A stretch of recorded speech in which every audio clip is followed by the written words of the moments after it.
yazmış yerler alıp girgen ahırı gören. Her gün hayır yine gele mening gele bikte gören.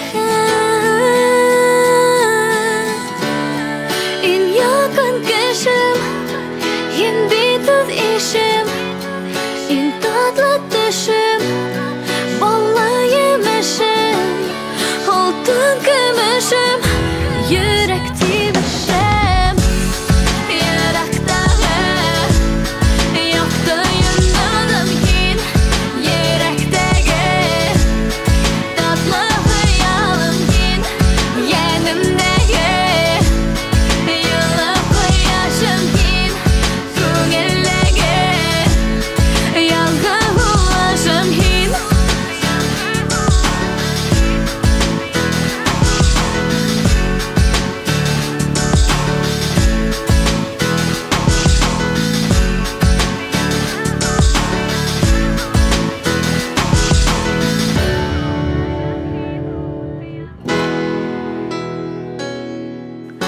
Eğer min şolay yende görüp özlep heymen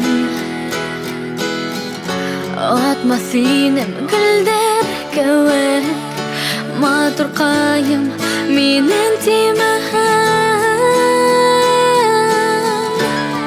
gönlümüze yanıma gelhen yanımım dihen irkelep heyhen hem nazlı büyüsen en yakın hen yürekte yaktı yandım yin yürekteki tatlı hayalım yin yenimdeki yıllık yaşım yin köngüldeki yalgın ulaşım yin hinlik mine irkem teyzem tindar görüp gurur akışqa